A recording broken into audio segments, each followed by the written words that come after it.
Hey YouTube, Steve again, D9 Games, talking about Enlightened. I mentioned the bullet points in one of my last videos, so I wanted to kind of go over how you might create some of those. Creating bullet points for your game. So you have to ask yourself the what. You might have saw this last time. I rewrote it in red just so I could clean up my thoughts and make it a little more readable. But the bullet points are really just made up. If you have an idea of what your terrain is, whether you're on an island or a landmass, you got to start with something, I suppose. So we got, lucky for me, I started with Jim's Albion campaign, where we use the Twilight of Fae, Londinium, Hoden Bay, Timber Sprout, later formed Wormwood. So when you're asking the what, when you're filling in these bullet points, you're gonna say, okay, what kind of terrain is going on? So I kind of have more mountainous terrain off to the northwest, and it's like I said, it's colder in the north, so I got kind of mountainous terrain up there, more of a swampland in the northeast. There's the coast is a little closer on the east side of Timber Sprout than it is on the west. The west side's probably a 2 days journey, maybe 2 to 3 days journey to the coast. East coast is about 1 day journey, and then it's a little more, it's less foresty, a little more urban in the south. So that's where the main city of Hoden Bay was, and then off to the desert lands in the southwest, where the Korrigan are having trouble with the undead. So anyway, you ask yourself terrain, and that'll help you with your bullet points. Another point would be temperature. So like I said, cold, maybe a little drier, and warm in the south. Maybe not as warm, but definitely dry. A little more flat. You ask yourself races. So if you remember, I had Korrigan in the west, Fomorian in the east and the northeast, Fomorian, and then Celts, mostly Celts in the southeast. So we looked at races. Creatures, I got orcs in the north. I think we probably have some gobs, or whatever our world's goblin equivalent is, some undeads over here, dragon over here, swamp hag over here.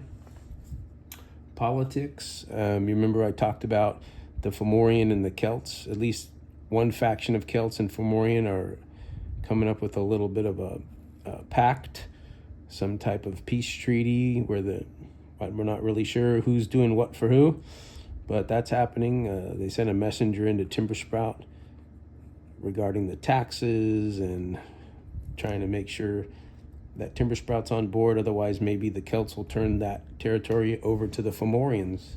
So politics. Magic density is one thing I didn't mention. I wanted to add in magic items. So there could be a magic item out here in, let me grab another color. Maybe there's a magic item out here in the mountains somewhere. Put a little star with an M. Magic item. Maybe there's something in the swamp, like a cursed artifact. I don't know. Maybe the Celts have a couple of pretty cool magic items. They have quite a big tribe, and they've got something going on, and maybe that's why the Fomorians want to be in cahoots with them. Hoden Bay could have some ancient hidden artifacts, because you remember the cults took over after the great worm destroyed Hoden Bay. So we've got maybe some hidden artifacts. So we're going to mix in some magic into the thing. Maybe the dragon who goes back and forth with his dealings with the Korrigan, or his tormenting of the Korrigan, and then his up into the hills. Maybe he's got a lair somewhere that's loaded up with some magic items. So those are some ideas to help you with the what and the bullet points. We like to customize most things. I encourage you to, but you always want to remember to add the good tropes, from TTRPGs of old. So customize. Theater of the mind, you can definitely run this game. Absolutely theater of the mind. Like I mentioned before, we like the mats and minis. If we have them, we use them. If not, we go theater of their mind for a lot of things. And then when setting up encounters in this path, you always want to consider adding in maybe 2 of the 7 types of starter characters. Add 2 challenges. So like you've got the 7 are the rogue, the scout, the fighter, the guard, mage, priest, bard. So out of those, you want to challenge, maybe more specifically, I would say 2 to 3 encounters per night, and pick maybe 2 challenges to help you formulate your encounter. So let's roll the dice. 1 to 7, 0, 8, 9. We roll again. We got a 7. So 7 would be the bard. So what's something that the bard might be able to take away from an encounter? Well, the first thing that comes to my mind is to make the encounter super difficult with a back door, so your players, characters can flee. Because when you have a awesome beast who's probably unkillable at a low level get introduced to the party and they're able to flee, that's something that the bard can tell the tale of. That's the first thing that comes to my mind. Because regarding balance, basically the answer to that is no. I don't mess with balance at all when I'm creating this stuff, because you always want to give them a way to run from a unbeatable situation, or even steer away from too easy of a situation, and that usually triggers more role play and exploring, which a lot of games have quite few of compared to the combat factor. So the bard, what's something else we might do? There's a 4, that's the guard. So what's something that we might use to challenge our guard? Well, maybe there's something dangerous coming in from a distance into the battle. Maybe there's some archers on the outskirts of battle shooting in, and you might want the guard to be encouraged to protect the squishies with his shield or however he guards. So there's 2. I mean, you can always pick something for the rogue to defuse. Maybe there's a trigger or something that's a infinite spawn that he can stamp out somehow.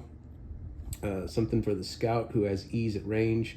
You might put some clues at range for the scout to see that something's happening. If he spots it, he could affect the battle in a better way. Fighters have the share the pain, so you always want to throw maybe a horde at a fighter if you rolled for fighter.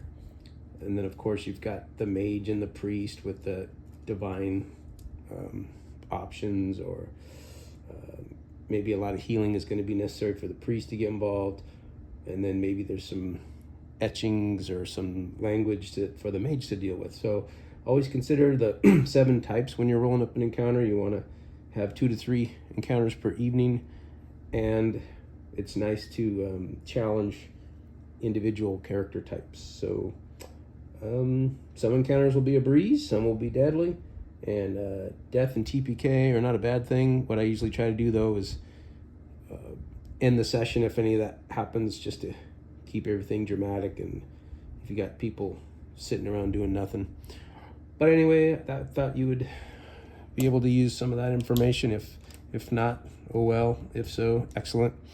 And that's some of how to make bullet points for and setting up for your encounters. All right, peace.